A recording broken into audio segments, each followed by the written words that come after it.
तो ये जो फोटो है, इस फोटो में आप देखिए, थोड़ा जूम करके आप देखिए, ये जो व्यक्ति है ये एक पेड़ की डाल से लटक रहा है। आई डोंट नो आप लोगों में से कितने लोगों ने पहले ये फोटो देखी है, लेकिन आज थोड़ा सा देखी भी अगर तो हम थोड़ा एनालिसिस करने का प्रयास करते हैं।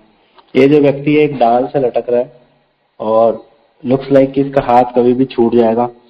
छूट जाएगा तो नीचे कुछ सर्प, सांप, जहरीले सांप बड़े खतरनाक लग रहे हैं, तैयार बैठे हुए हैं इसको खाने के लिए।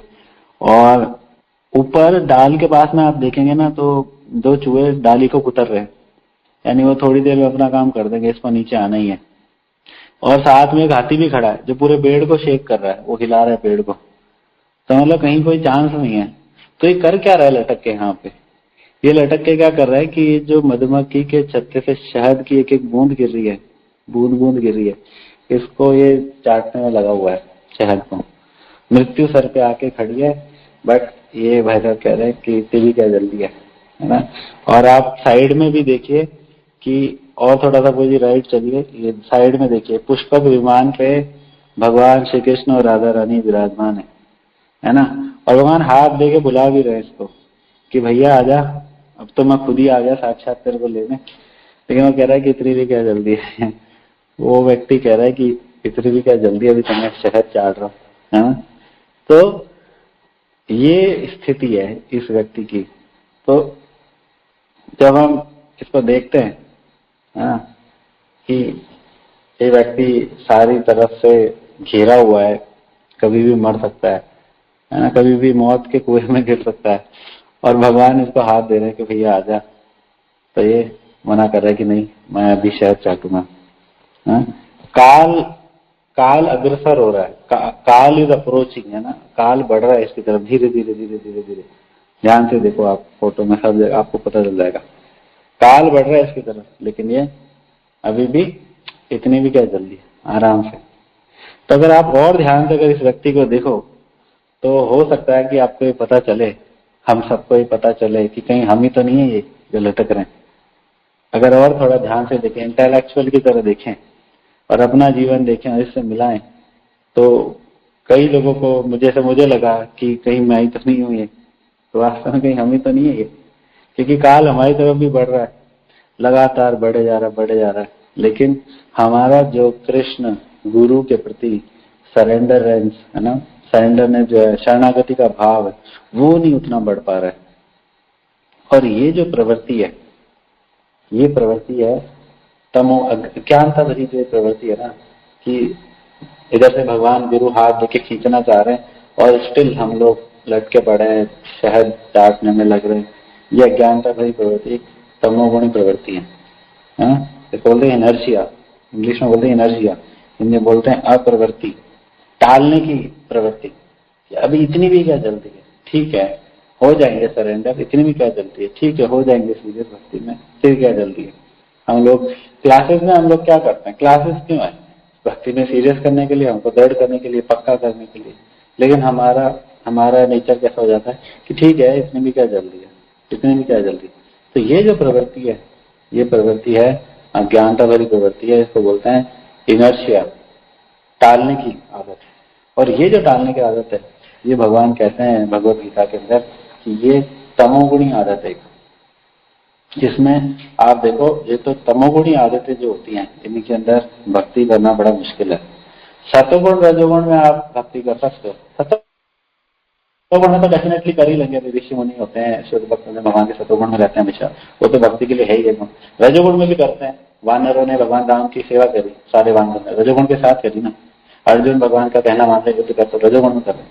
ये तमोगुण में बड़ा मुश्किल है, तमोगुण में नहीं कर सकते। तो भगवान कहते हैं भगवद गीता के 11 अध्याय के 23 श्लोक में, अप्रकाशो अप्रवृत्तिश्च प्रमादो मोह एव च तमस्येतानि जायन्ते विद्ये कुरु नंदन। भगवान कह रहे हैं भगवद गीता में कि अंधकार में रहना, अप्रवृत्ति, काम को टालना, इतनी भी क्या जल्दी है, काम को टालना, प्रमाद, आलस, ना मोह, मोहित रहना, बुद्धि, सही गलत की पहचान न होना, ये सब क्या है? ये सब तमोगुण की, भगवान कह रहे सब सारी तमोगुण की निशानी है ना। और तमोगुण में इस संसार में ही कुछ अचीव करना मुश्किल होता है, भक्ति में तो हम कहां से अचीव करेंगे। तमोगुण से फिर संसार में कुछ नहीं मिलता, कुछ नहीं हासिल कर सकते संसार। तो हम बात कर रहे थे कि जो ये इतनी भी क्या जल्दी है काम को टालने की जो प्रवृत्ति है, ये तमोगुणी प्रवृत्ति, इससे हम इस संसार में कुछ हासिल नहीं कर सकते। तो 80 दिन चतुरश्चैव लक्षणता जीव जाती है, 84 लाख योनियों में भ्रमद भी घूमने के बाद, 84 लाख योनियों में घूमने के बाद बड़ी मुश्किल से ये मनुष्य जन्म मिलता है ना। और अगर मनुष्य जन्म मिलने के बाद भी अगर हम गोविंद चरणम द्वयम, गोविंद के तो जो चरण है, चरण कमल है सुंदर, उनमें अनाश्रित शरण नहीं लेते, तो हम क्या कहलाते हैं? वरा का नाम। वरा का नाम का मतलब पता है क्या होता है? वरा का नाम का मतलब होता है मूर्खों का बाप। अगर हम सरेंडर नहीं करते भगवान के चरणों में, भगवान और उनके भक्तों के चरणों में, तो हम क्या है? मूर्खों का बाप है, पक्के मूर्ख। और जिसको ये पता चल जाए, जिसको ज्ञान हो गया, जैसे हम लोगों को ज्ञान हो गया और फिर भी संसार में पड़े, फिर भी शहर चाटने में लग रहे हैं, तो फिर हम तो फिर मूर्खों के बाप भी नहीं, हम तो आत्मत्यार हैं। निर्देह आद्यम दुर्लभम सुदुर्लभम प्लवम सुकल्पम गुरु कर्णधारण मया अनुकूले न भस्विता इतम पुमान भवाब्दीम न तरे स आत्महा।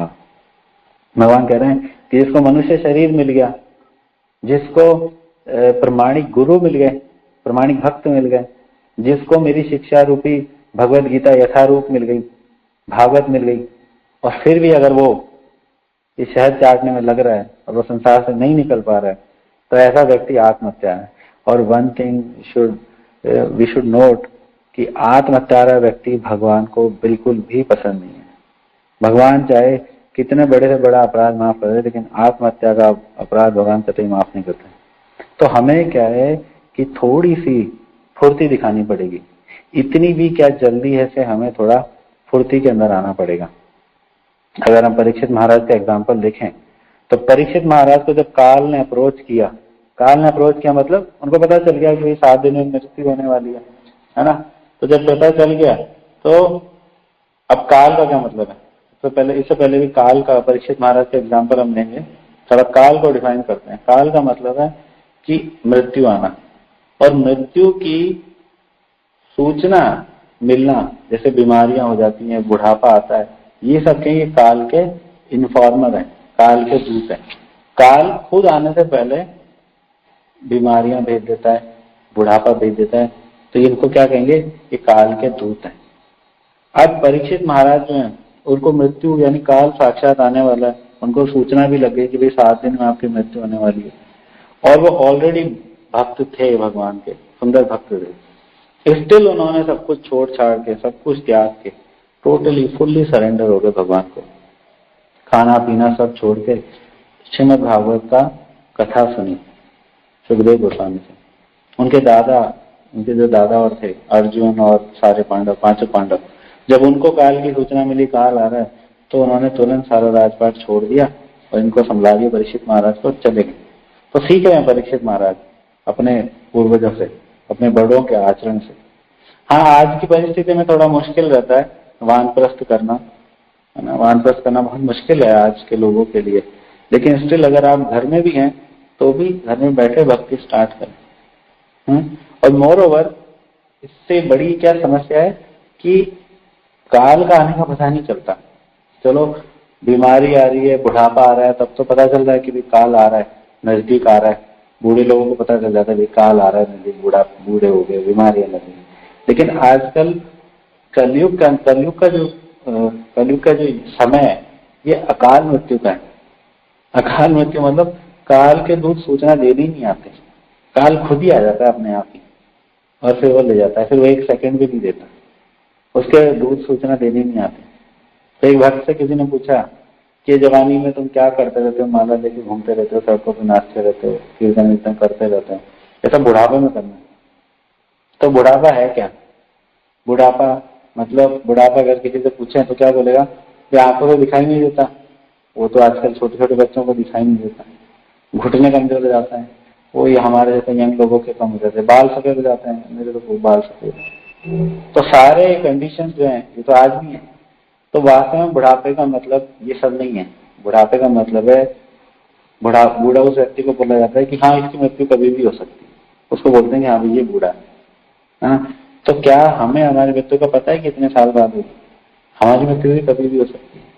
तो हम सभी बूढ़े हैं। तो भक्त ने कहा कि हम सभी बूढ़े हैं, है ना। आपको लग रहा है कि बुढ़ापे का काम है, लेकिन हम सभी बूढ़े हैं भी।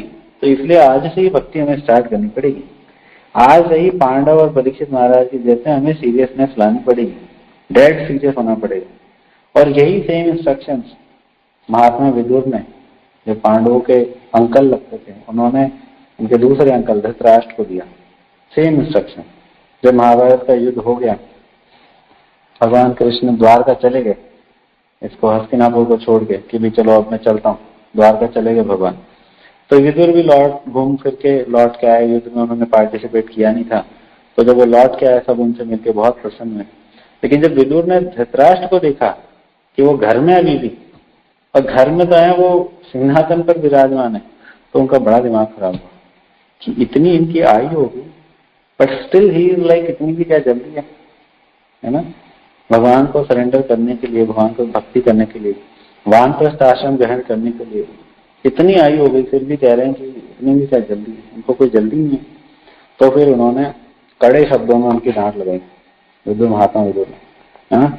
और स्टार्टिंग कैसे करते हैं? स्टार्टिंग करते हैं, वो बोलते हैं कि राजन, आपको जो है भय ने बांध रखा है, घेर कर रखा हुआ है आपको, इसलिए आप तुरंत घर को छोड़ो। लोग क्या सोचते हैं कि भय है तो घर में दुबक जाओ। यहाँ पे महात्मा विदुर उल्टा कह रहे हैं कि आपको भय ने घेर रखा है, इसलिए आप तुरंत घर को छोड़ो। इसका मतलब ये हुआ कि भय अगर आपको घेर रखा है, भय घेर रखा है तभी तो हम घर में दुबके हुए। तो महात्मा विदुर कह रहे हैं कि घर से बाहर निकलो, यानी कि कृष्ण के आश्रम में चले जाओ। घर से बाहर निकलने का मतलब कि Krishna, now I am totally dependent upon you, मैं आपके ऊपर शरणागत हूँ, आप जैसे मर्जी रखो, हे गुरुदेव आप जैसे मर्जी रखो, मैं बाहर जा रहा हूँ, है ना। हमारे अभी ये ग्रहण लगे, इसमें कई भक्तों ने बाहर निकल के बुक डिस्ट्रीब्यूशन किया ग्रहण के समय भी, है ना। क्यों? जिसको भय है वो तो घर में दुबका हुआ है, लेकिन भक्त क्या है? भक्त को भय नहीं है, वो भय का त्याग करके बाहर जा रहा है भगवान की सेवा के लिए। तो कह रहे हैं राजन निर्गम्यताम शीघ्रम पश्चेत भयमागतम, ये राजन आपको भय ने घेर रखा है, बुरी तरह जकड़ रखा है, इसलिए आप तुरंत घर को छोड़ो, है ना। और घर छोड़ने का मतलब वो ये कह रहे हैं कि उनके लिए घर छोड़ना है, लेकिन हमारे लिए क्या मैसेज है कि भक्ति में दृढ़ हो, भक्ति में तत्पर हो, दूसरे आश्रय ढूंढना बंद करो भय से बचने के लिए। कृष्ण की शरण में जाओ, वहां पे वास्तविकता में आपको निर्भयता मिलेगी। भजहु रे मन श्री नंद नंदन भय चरणार रे। भगवान के जो चरण है वो अभय प्रदान करने वाले हैं, इसलिए उनका भजन करो। लोग पता है भक्तों को देख के क्या सोचते हैं कि कितने भयभीत रहते हैं, इतना भी क्या संसार का डर है इनको, सारे टाइम माला करते रहते हैं, भक्ति भक्ति भक्ति करते रहते हैं, इतना क्या डर है इनको, उनको लगता है लोग भयभीत होंगे। अरे भैया वास्तव में वो भक्त भयभीत नहीं है, वो तो निर्भय हो चुका। भय तुमको है, जो तुम पैसा इकट्ठा, जो तुम लोग कृष्ण का आश्रय नहीं ले रहे, तुम लोगों को भय है क्योंकि तुम पैसा इकट्ठा कर रहे हो, घर बना रहे हो, उसमें सीसीटीवी कैमरा लगा रहे हो, 70 काम कर रहे हो, है ना। तो वास्तविक भय तुमको, भक्त तो निर्भय हो चुका। जैसे बिल्ली अपने मुंह में एक अपने बच्चे को लेकर जाए, मुंह से लेके जा रही, और बिल्ली अपने मुंह में किसी चूहे को लेके जाए, देखेगा कोई व्यक्ति अज्ञानी जिसको पता नहीं कि बिल्ली का बच्चा है चूहे का बच्चा, वो देखेगा दोनों को दोनों ही मरने वाले हैं। लेकिन वास्तव में जो बिल्ली के मुंह में जो बच्चा है, बिल्ली का बच्चा है, वो तो आनंद में है, उसको पता है कि मेरी माँ लेके जा रही, सुरक्षित जगह लेके जा रही, निर्भय है वो, है ना। उसने काल को भी, क्योंकि उसको दिखाई दे रहा है कि जो काल है वो मेरी माँ है, लेकिन चूहे को काल दिखाई दे रहा है कि ये काल है मेरा, ये बिल्ली है, ये मेरे को खाएगी अभी एकांत में ले जाके, तो उसको भय लग रहा है। तो ये फर्क है भक्त और भक्त है। भक्त वास्तव में निर्भय हो चुका है। मैं एक बार बड़ा इंटरेस्टिंग हुआ, मैं एक बार पटना जा रहा था फ्लाइट से, पटना से आ रहा था, तो मेरा सुबह राउंड्स पूरे नहीं हुए थे, मैं खिड़की वाली सीट लेके अपना चैंटिंग कर रहा था, हरे कृष्ण कृष्ण कृष्ण हरे हरे, हरे राम राम हरे हरे।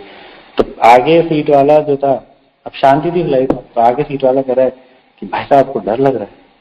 तो मैं हंसी दिया, मैंने जवाब नहीं दिया, लेकिन वास्तव में जवाब ये है कि भैया मेरे को डर नहीं लग रहा, मैं तो निर्भय हो गया, मेरे पास तो माला आ गई, वास्तव में डर तेरे को है, जो तो इधर उधर भाग रहा है ना, कभी पटना जा रहा है, कभी दिल्ली जा रहा है, कभी कहाँ जा रहा है। क्यों जा रहा है? ताकि मैं अपना धन कमा लूं, बच्चे सेट कर दूं, अपने घर परिवार सेट कर दूं, मेडिकली सिक्योर कर दूं, सबको फाइनेंशियली सिक्योर कर दूं, मेरा बुढ़ापा ठीक हो, मेरा रिटायरमेंट ठीक हो। इसके लिए इतनी माताफोड़ी कर रहा है। तो हम भक्त नहीं कर रहे, हम तो सेटल्ड है, हमें निर्भय हो चुका, हमें कोई चिंता नहीं। तो विदुर को ये देख के बड़ा बुरा लगा कि युधिष्ठिर राजा बन चुके हैं, युधिष्ठिर वास्तव में उन्होंने युद्ध जीत लिया, तो ही इज राजा, और वो राजा बन चुके हैं, स्टिल धृतराष्ट्र गद्दी नहीं छोड़ रहे। कितनी गंदी बात है, कितनी गंदी बात है, और तो निकृष्ट बात है कि धृतराष्ट्र तभी गद्दी नहीं छोड़े जबकि युधिष्ठिर राजा बन चुके हैं। अब युधिष्ठिर तो बड़े संस्कारी हैं, वो तो कुछ कहेंगे नहीं, बोले कि ठीक है हमारे पिताजी है, उनके ताऊ जी मतलब चाचा है, तो पिता समान है, तो उनको तो छोड़ने के लिए कहेंगे नहीं, ठीक है आप बैठो जब तक आपको बैठना है। लेकिन धृतराष्ट्र के कॉन्टेक्स्ट में कितनी गंदी बात है। तो विदुर कह रहे हैं कि ये जो अवस्था है ना आपकी, ये भय की अवस्था है कि मैं राजा बना रहा हूं, मेरी बढ़िया टेक केयर हो जाए, मैं आराम से सुख भोग कर लूं सुंदर। धृतराष्ट्र को अब अंधे थे तो उनको मुकुट भी कोई दासी आके पहनाती थी, हर छोटा छोटा काम, चप्पलें भी राजा को दास ही पहनाते हैं। तो ये भय की अवस्था है, वरना वानप्रस्थ में जाएंगे तो फिर कहाँ कहाँ भटकूंगा मैं, धृतराष्ट्र सोचेंगे, ये सोचते थे है ना। तो क्योंकि कृष्ण पे भरोसा नहीं है, इसलिए जीवन में भय होता है भक्तों से, तो कृष्ण की शरण नहीं लेते, वो तो बस माया की शरण लेना चाहते हैं, है ना, अपने धन का, अपने संबंधियों का, अपनी जान पहचान का, अपनी नॉलेज का, इनका आश्रय लेना चाहते हैं, कृष्ण का आश्रय नहीं लेते। इसलिए यही रीजन है भय का, और कोई रीजन है नहीं। श्रीमद् भागवत क्या बोलती है, भयम द्वितीया अभिनिवेशितस्या ईशादपितेस्य विपर्ययो स्मृति तन्मायात् बुधाब्जेतम् भक्त्या एकेशम गुरुदेवतात्मा। कि उस व्यक्ति के जीवन में भय होता है जिसने गुरु और कृष्ण को सेकंड प्रायोरिटी में बिठा रखा है, कि समय बचेगा तो गुरु कृष्ण को भी देख लेंगे, उनकी भी सेवा कर लेंगे, थोड़ी भक्ति कर लेंगे, लेकिन पहली प्रायोरिटी मेरे को अपना कमाना खाना है, बच्चों को देखना है, ये करना है वो करना है। हम यहाँ पे आपको आपके कर्तव्य पूरे करने में डिमोटिवेट नहीं कर रहे, ये गलत नहीं कर रहे, लेकिन वास्तव में हमें समझना पड़ेगा कि जो आप क्रियाएं कर रहे हैं, निर्भय होने के लिए जो क्रियाएं कर रहे हैं, बच्चों की सेफ्टी, खुद की सेफ्टी, रिटायरमेंट की सेफ्टी, फ्यूचर की सेफ्टी, फ्यूचर की सेफ्टी के लिए तो सारा काम कर रहे हैं। कोई भी नौकरी जा रहा है, पैसे इकट्ठे कर रहा है, उसको म्यूचुअल फंड्स में कहीं डाल रहा है, सिक्योर करना चाह रहा है, फ्यूचर की सेफ्टी। ये सारी सेफ्टी गुरु और कृष्ण की शरणागति में जाने से, उनको पहली प्रायोरिटी पे लेके आने से अपने आप हो जाएगी। तो ज्यादा इजी क्या है ना, ज्यादा इजी है कि ये कार्य गुरु कृष्ण करें। हम खुद के कंधों पे लेके करेंगे अगर, तो संसार में इतनी मुसीबतें नहीं होती, लोग इतने परेशान नहीं होते, सबके सब सुखी हो जाते, सबके सब निर्भय हो जाते, अपना मेहनत करते और निर्भय हो जाते। लेकिन वास्तव में जिसके जो भाग्य में लिखा है वो रह गई। इसलिए भय को जीवन से हटाना है तो गुरु और कृष्ण पे शरणागत होना पड़ेगा, उन पे भरोसा करना पड़ेगा, तब जाके जीवन से भय हटेगा। अदरवाइज हम कितना भी प्रयास कर लें फ्यूचर को सिक्योर करने का, मेरा फ्यूचर, मेरे बच्चों का फ्यूचर, वाइफ का फ्यूचर, ये इंश्योरेंस, ये इन्वेस्टमेंट और ये प्लानिंग वो प्लानिंग, कभी भी निर्भय हो ही नहीं सकते। लेकिन जिसने कृष्ण को, गुरु को शरणागत हो गया, वो तुरंत निर्भय हो जाएगा, फटाक से निर्भय हो जाएगा एकदम। हाँ, तो आगे विदुर उनको फिर डांट लगाते ही हैं, डांट लगा ही रहते। तो आगे कहते हैं, प्रतिक्रियादयस्येह कुतश्चित् कर्हिचित् प्रभो स एव भगवान काल सर्वेषां न समागत। बहुत सुंदर श्लोक है। क्या कह रहे हैं कि इस भौतिक संसार में कोई भी इस भयावह स्थिति का निराकरण नहीं कर सकता, कितना ही प्रयास कर ले, कितने ही धन कमा ले, कितने ही कुछ कर ले। अभी प्रभु जी एग्जाम्पल दे रहे थे थोड़े दिनों पहले, इसलिए शाम को प्रभु जी कि वो जो था, क्या नाम है उसका, जो टाटा का होता, साइरस मिस्त्री, हाँ साइरस मिस्त्री, इतने हजारों करोड़ों रुपए थे उसके पास, भय का निराकरण हुआ नहीं हुआ, काल एकदम आके झटक के ले गया उसको, पूरे पे उठा के ले गया काल।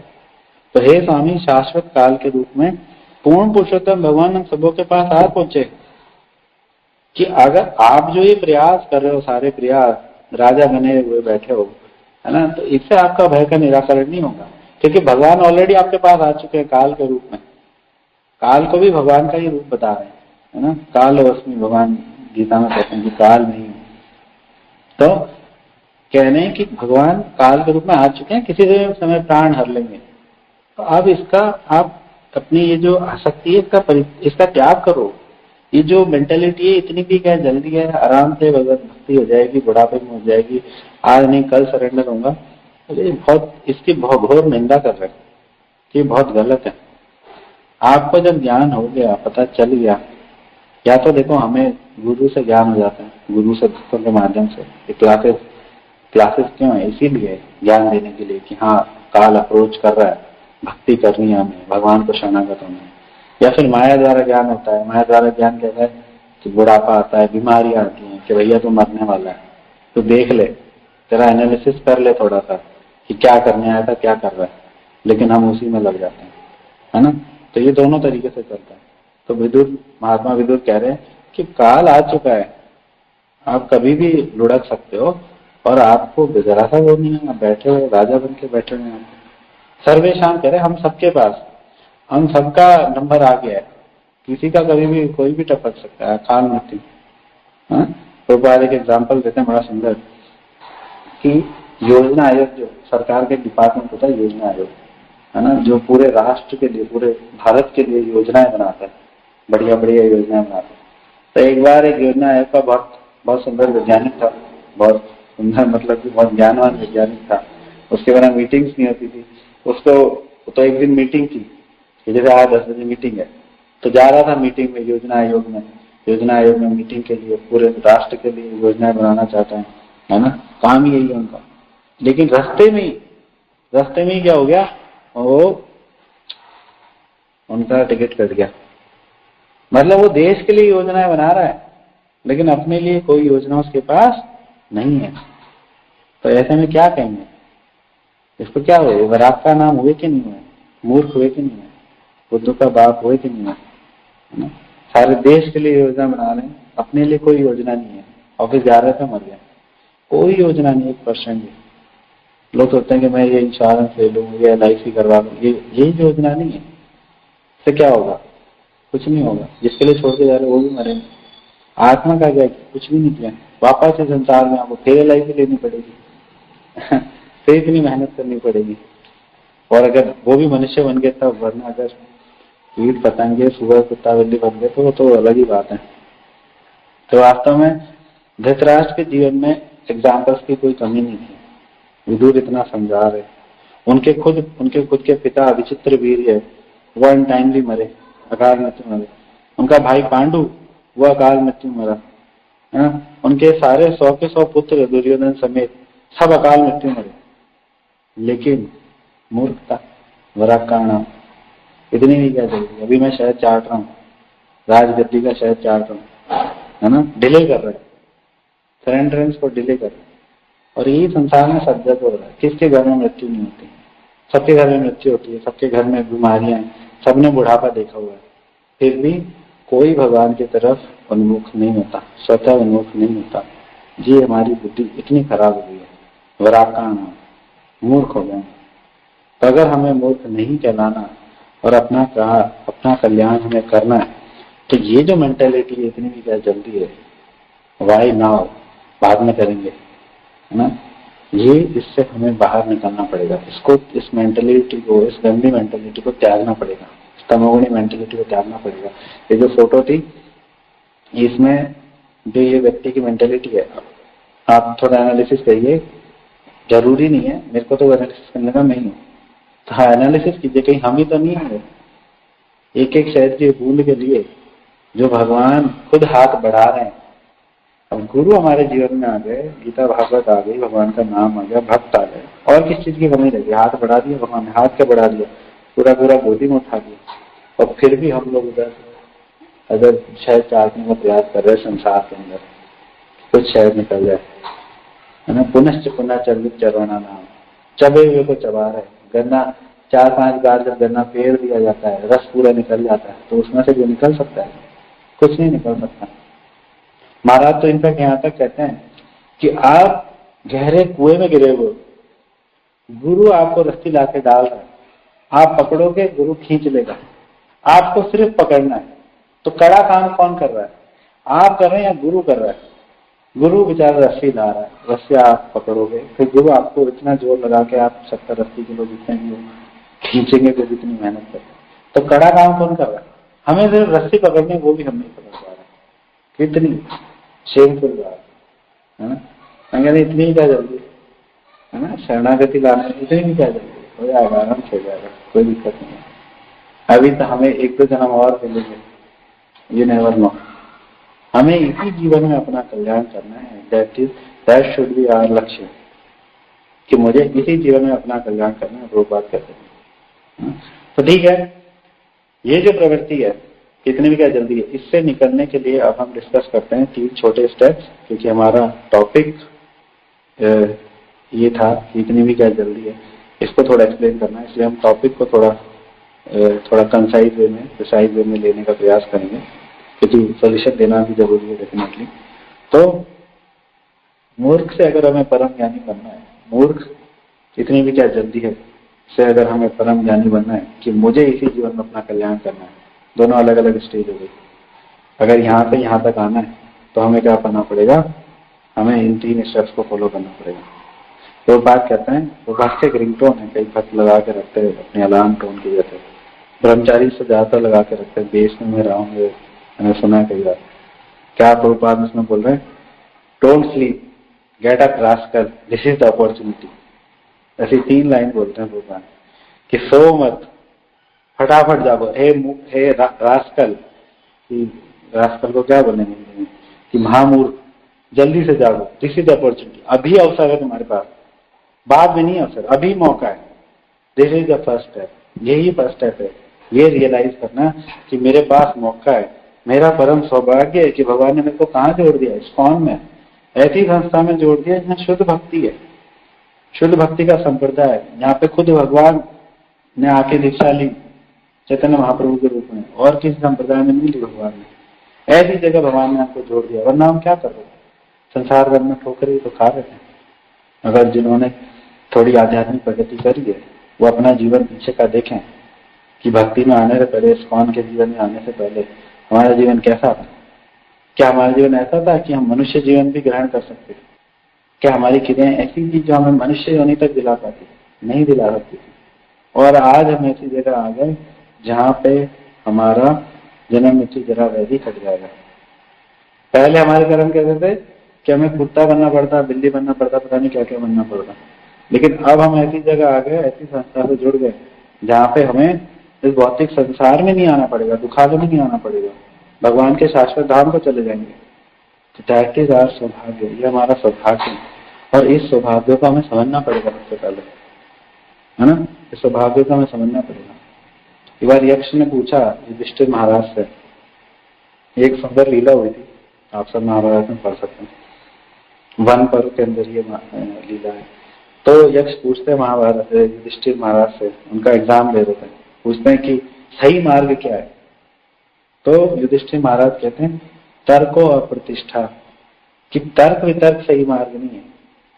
भगवान है तो दिखाओ, मैं भगवान को नहीं मान, ये सब तर्क वितर्क सब बेकार है। युधिष्ठिर महाराज कहते हैं श्रुतियों भिन्ना, श्रुतियों, जो श्रुति मतलब शास्त्रों का भी मत डिफरेंट है। आप शिव पुराण पढ़ोगे लगेगा शिव जी परम भगवान यानी की पूजा करेंगे, फिर अग्नि पुराण पढ़ लोगे गलती से तो लगेगा अग्निदेव भी परम है, यही सब कुछ है, सूर्यदेव। फिर वायु पुराण पढ़ लोगे वायुदेव सब कुछ लगेंगे। तो जो शास्त्र पढ़ोगे उसमें सबका मत अलग अलग कर रखा है। हाँ, कंक्लूजन के रूप में श्रीमद् भागवत हमारे पास है, लेकिन शास्त्र पढ़ते कितने लोग श्रीमद् भागवत पढ़ते हैं, सब अलग अलग पुराणों में लगे रहते हैं, क्या क्या करते रहते हैं। तो तर्क अप्रतिष्ठा, तर्क बेकार है। श्रुतियों भिन्न, श्रुतियों का मत भिन्न भिन्न है। नासा ऋषियों यस्य मतम न भिन्न, किस ऋषि मुनि के अगर हम मत पर जाएं तो कोई ऋषि मुनि ऐसे नहीं है जिनका मत डिफरेंट ना हो, क्योंकि ऋषि मुनि वो कहलाता है जो डिफरेंट मत है, तो ऋषि मुनियों को भी फॉलो नहीं कर सकते। धर्म से तत्व निहितम गुहाया महाजनों यह गता संबंध, कि वास्तव में सही मार्ग जो है वो है जिस मार्ग पे महाजन चलते हैं। महाजन कौन है?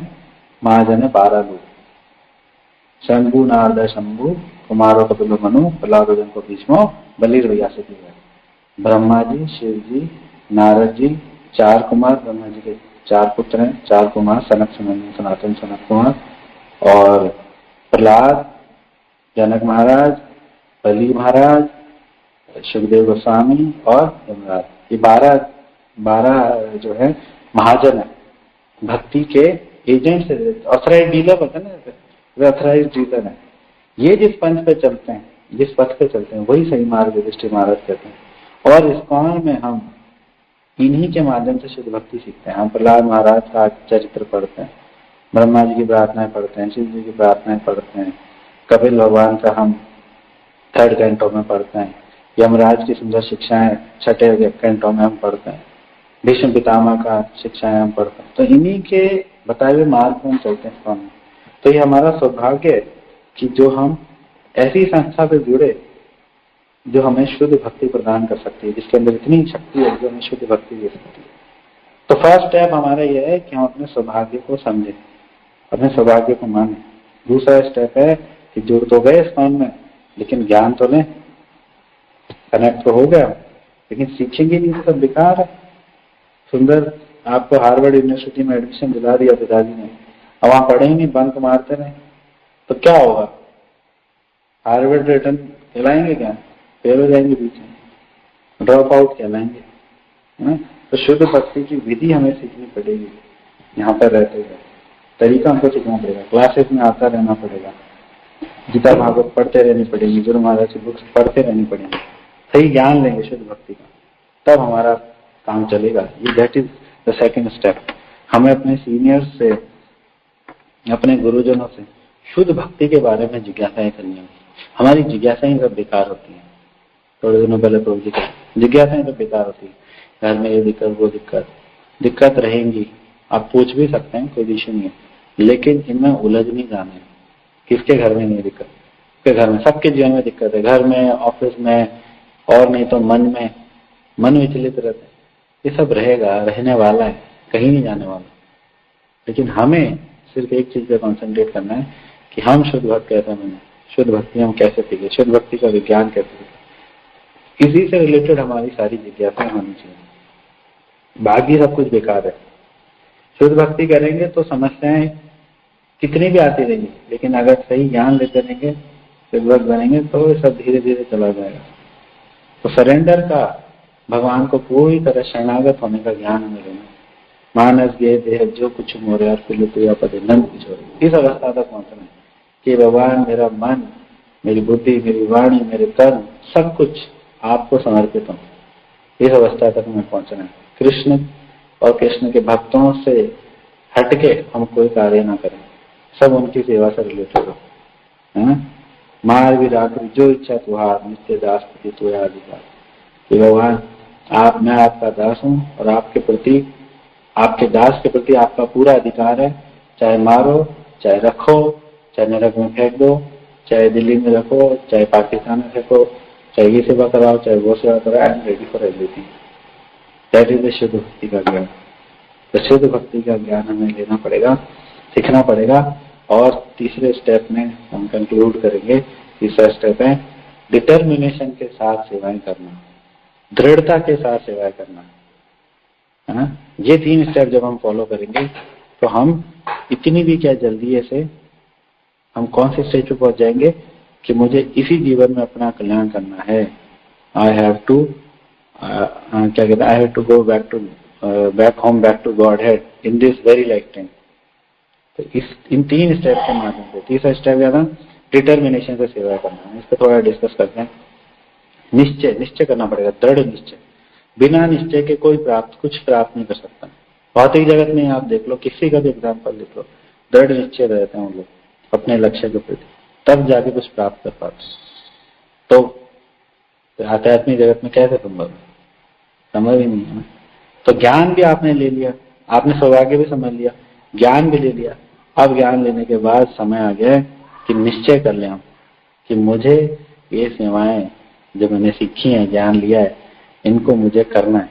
लविंग डिवोशनल सर्विसेज भगवान के भक्तों के लिए मुझे करनी है, चाहे बाय हुक बाय क्रूक, चाहे मैं किसी भी तरीके से, चाहे झूठ बोल के घर पे, या चाहे अपना मन ना लगे तो भी जबरदस्ती मन के साथ करके, चाहे कितने कष्ट उठाने पड़े, मुझे दृढ़ता के साथ ये सेवाएं करनी है।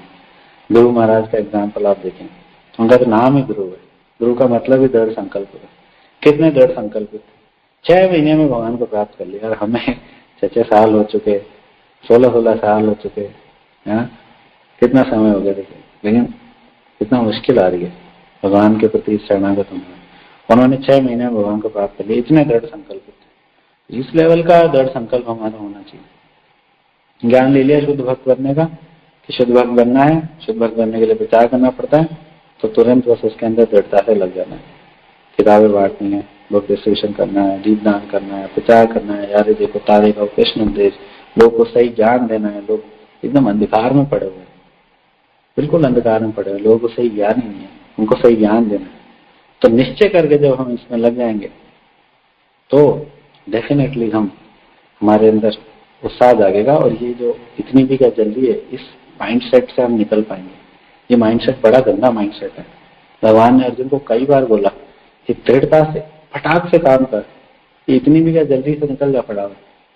भगवान क्या कहते हैं, असंग शस्त्र दृढ़ न चित्वा, ये जो तेरे मोह रूपी बादल है, इनको दृढ़ता के छत्र से काट दे, सबको काट दे। दृढ़ता रख थोड़ी, दृढ़ निश्चय के साथ युद्ध कर। मैं कह रहा हूं जिसको दृढ़ता के साथ पूरा कर। तो दृढ़ता बहुत जरूरी है। श्रद्धा सत्य विश्वास कह सुदृढ़ निश्चय, कृष्ण भक्ति कह ले सर्व कर्म कृत है। ऐसा सुदृढ़ निश्चय, श्रद्धा सत्य विश्वास कहे सुदृढ़ निश्चय, सुदृढ़ निश्चय कि कृष्ण भक्ति कह ले सर्व कर्म कृत है, कि मैं कृष्ण भक्ति करूंगा तो मेरे सर्व कर्म कृत हो जाएंगे।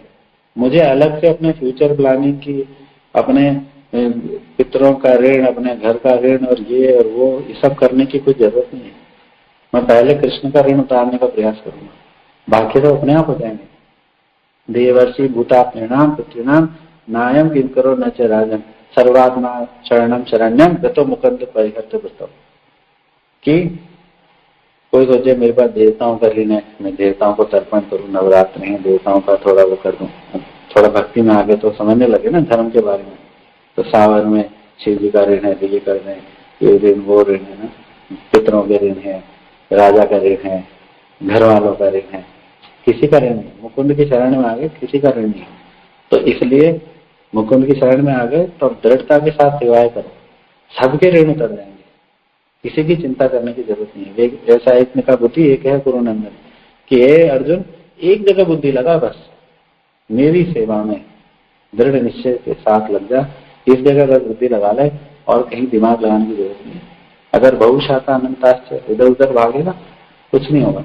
हम सब इधर उधर भाग रहे, ज्ञान तो हम ले रहे, हमने अपना सौभाग्य भी जान लिया, सेकंड स्टेप पे भी आके ज्ञान लेने क्लासेस में ही पक्के हो गए, लेकिन दृढ़ता के साथ उन क्लासेस में जो सीखा उनको जीवन में नहीं उतार पा रहे।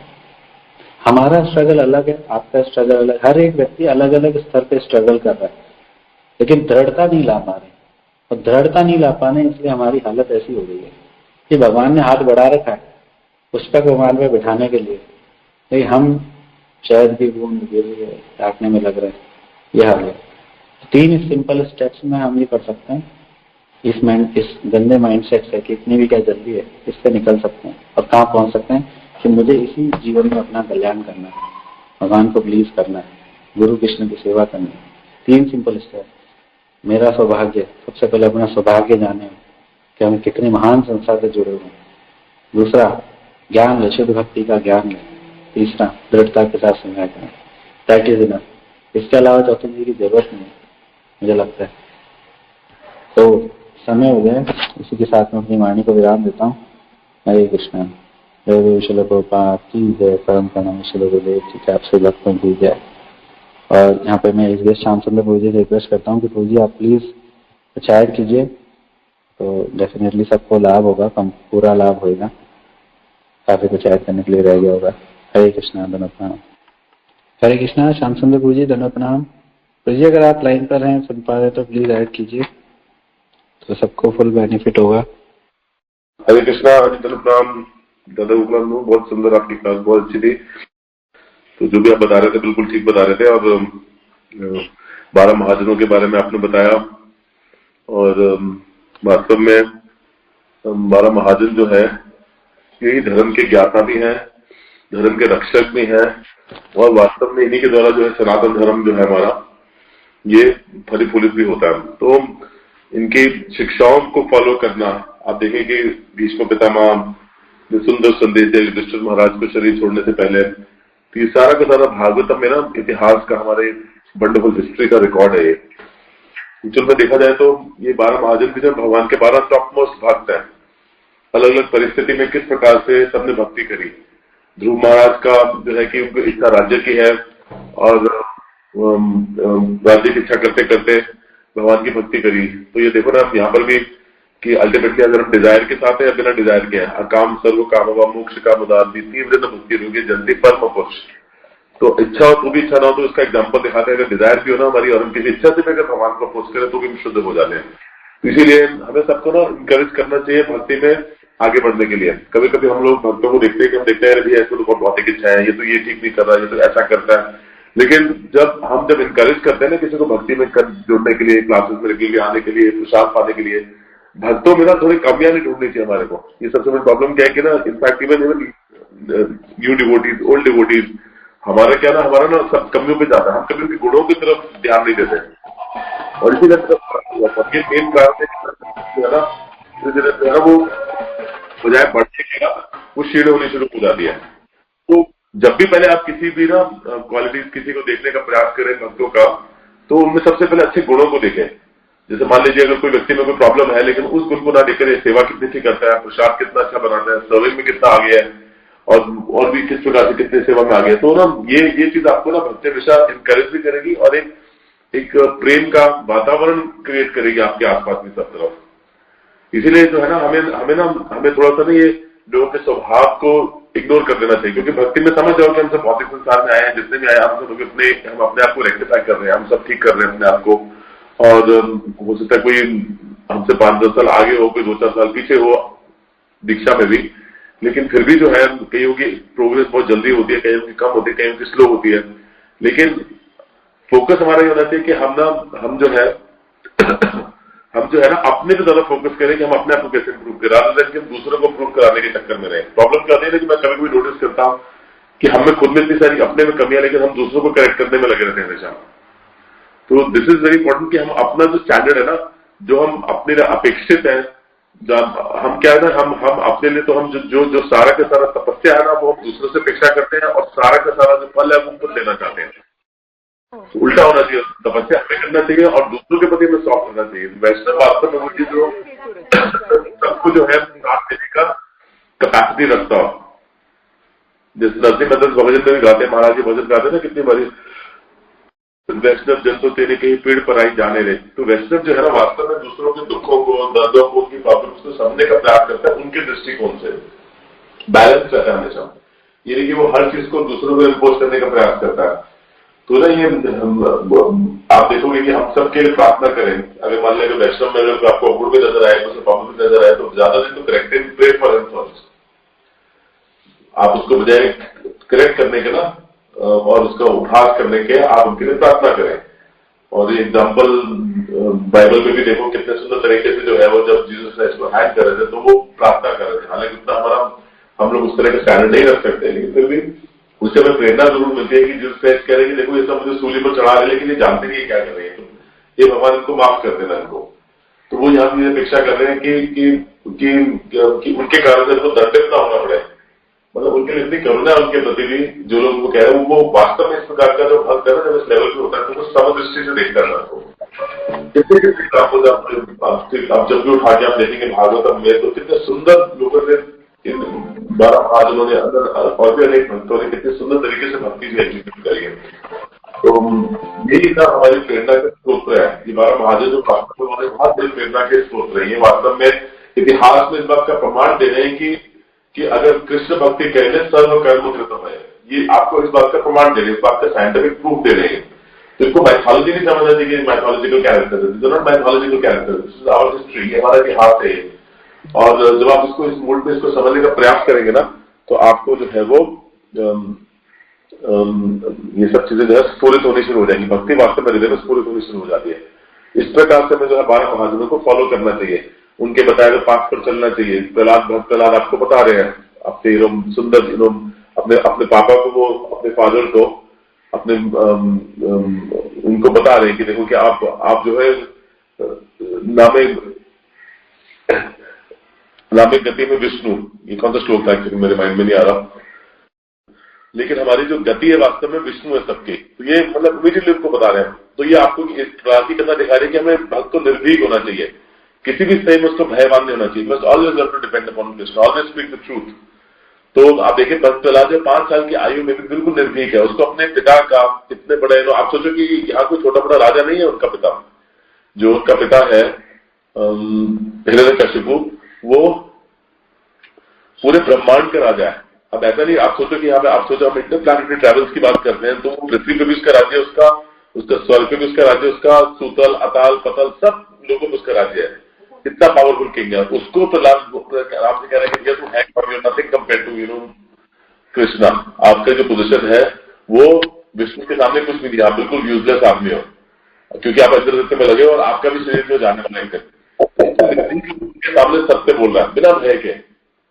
और ऐसा बोल रहा है क्योंकि आप देखो ना कि उसको वरदान भी प्राप्त है, इतना वरदान भी प्राप्त है, इतना पावरफुल है, लेकिन फिर भी जो भगवान का भक्त है, यहाँ पर आपको दिखा रहे हैं कि भगवान की भक्ति की जो वास्तव में है वो हर स्थिति में जो है वो विजय होती है। कृष्ण कहते हैं ना लास्ट में भगवत गीता में कि जहां पर मेरा भक्त है और जहां पर संजय बोलता है ना कि जहां पर कृष्ण है और जहां पर अर्जुन जैसा धनुर्धर है, वहां पर जो है डेफिनेटली जो है वो विजय होगी।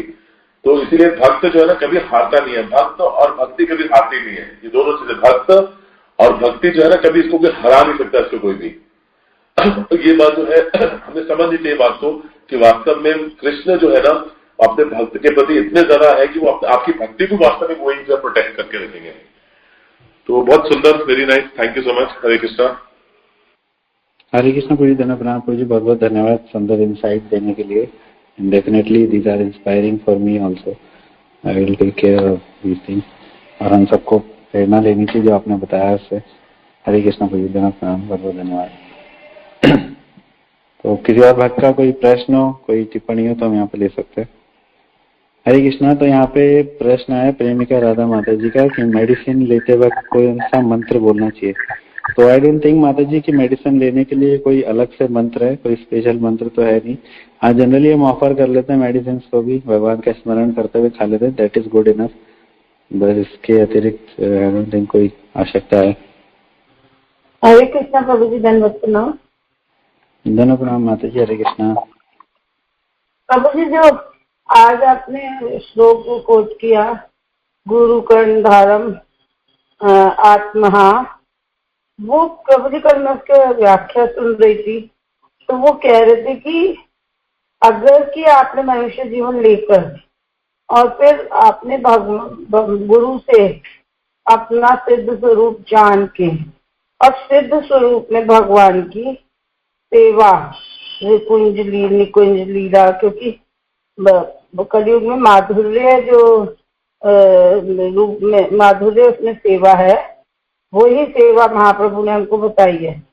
तो अगर आप उसमें नहीं लगे, चाहे उसमें आप वो नहीं हुए, दक्ष नहीं हुए, आपका पहले वो तरल स्थिति में है, फिर वो घन होएगी धीरे धीरे, तो अगर आप वहां तक नहीं पहुंचो तो आप आत्महा हो। तो इसको कैसे समझे प्रभु जी? धन्यवाद। हरे कृष्णा माता जी, धन्यवाद प्रणाम। पता नहीं माता जी आप किनको सुन रहे हैं, एक बार आप बताएंगे, क्योंकि प्रभुपाद तो ये भी कहते हैं कि बोलिए माता जी। प्रभु जी, वो मठ से भक्ति रसामृत ऐसे मठ से हैं, राधा कुंड, उनके बहुत अच्छे अच्छे लेक्चर्स माधुर्य कदम्बनी और उस पर आ रहे हैं आजकल। ओके। कि जैसे अगर हम हरिनाम अच्छे ले रहे या हरिनाम ले रहे और भागवतम अच्छे से सुन रहे हैं तो सारे अनर्थ अपने आप, इस तरीके से बहुत अच्छे अच्छे लेक्चर्स होते हैं। राधा कुंड के मठ में है, पता नहीं उसमें लिखा है। मैं समझ गया। तो एक ना श्लोक महाराज भी बोलते हैं कि देखिए हम ना कई बार क्या कर देते हैं कि हम लोग दूर दूर जाके सुनते हैं, और प्रभुपाद ने तो बोला भी है कि आप इस्कॉन में सुनिए, गौड़ीय मठ में सब सही बताते हैं, वो उनकी फिलॉसफी भी सही है, बस थोड़ा 2-5% डेविएशन है, लेकिन 2-5% डेविएशन से ना हमारा गड़बड़ हो सकता है काफी कुछ। और महाराज भी कई बार बोलते हैं कि घर का जोगी जोगना आन गांव का सिद्ध। वास्तव में हमारी जिम्मेदारी है कि हम सबसे पहले अपने गुरु को, श्रील प्रभुपाद को, इनको भरपूर सुन लें, हमारे सारे डाउट्स अपने आप ही निकल जाएंगे। प्रभुपाद कहते हैं कि आप 4 नियम और 16 माला करो, मैं आपको बैकडोर से एंट्री करा दूंगा वैकुंठ में। तो वो भी तो प्रभुपाद ने वचन दिए ना आपने। तो अगर हमें उसमें विश्वास है तो हमें ये सब जानने की जरूरत ही नहीं है कि माधुर्य लीला में, माधुर्य भाव में हम सेवा नहीं करेंगे तो हम आत्मा क्या है, इन सब की कोई जरूरत ही नहीं है। प्रभुपाद ने गारंटी दे दी ऑलरेडी।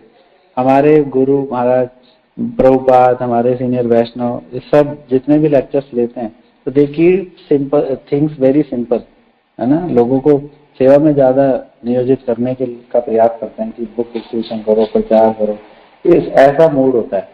तो हम यहीं तक रहे तो हमें चीजें क्लियर रहेंगी। जब हम थोड़ा सा इधर उधर जाके सुनेंगे तो हम बहुत ज्यादा पजल हो जाएंगे। तो that's what I could interpret. तो माता जी सॉल्यूशन इसका यही है कि हम जितना दूसरे आचार्यों को सुनेंगे तो उतना हमें कंफ्यूजन ज्यादा होगी। इन चीजों का हमारे स्तर पर कोई आंसर नहीं है। इन चीजों का सिंपल सा आंसर है कि हमें अपने गुरु और श्रील प्रभुपाद, इन दो को पकड़ के रखना। जितनी बहुशाखा बुद्धि करेंगे, अलग अलग भागेंगे, अलग अलग जगह दिमाग लगाएंगे, हम कंफ्यूज ही होंगे और भटक जाएंगे लक्ष्य से। Many such people end up with Radha Kund Baba ji and all. सब बाबा जी, राधा कुंड बाबा जी, इन सब के पास पहुंच जाते हैं अंत में, तो ये सब करते करते। तो हमें ये सब नहीं करना। हमें जो हमारे गुरु ने, चलो प्रभुपाद ने सिंपल मैकेनिज्म दिया, इस्कॉन का सिंपल मैकेनिज्म है, इस मैकेनिज्म को फॉलो करेंगे, इस सिस्टम को फॉलो करेंगे, सर्व सिद्धि। जब चैतन्य महाप्रभु से पूछा, ये तो चलो आपने बहुत बड़ी बात बताई कि माधुर्य भाव में सेवा नहीं करेंगे तो क्या होगा। चैतन्य महाप्रभु से जब पूछा, उनके सारे शिष्यों ने ऐसा वर्णन आता है चैतन्य चैतामृत में, और महाराज भी कई बार श्लोक कोट करते हैं कि सर्व सिद्धि किस प्रकार होगी। चैतन्य महाप्रभु से पूछा गया, चैतन्य महाप्रभु कहते हैं इहा हिते सर्व सिद्धि हाई वे तुम्हारा, कृष्ण मंत्र बिना विधि नहीं आ। कि ये जो भगवान का नाम जब तुम कर रहे हो और संकीर्तन कर रहे हो, नाम जब कर रहे हो और साथ में संकीर्तन कर रहे हो, मतलब प्रचार कर रहे हो, ये हिते सर्व सिद्धि हाई वे तुम्हारा, सिर्फ ये 2 काम करते रहो, आपकी सर्व सिद्धि हो जाएगी। इसके अलावा क्या, कुछ नहीं। तो जिसकी सर्व सिद्धि हो रही वो आत्मत्याग कैसे कहलाया जा सकता है। तो आई होप आपको माता जी क्लियर हुआ होगा।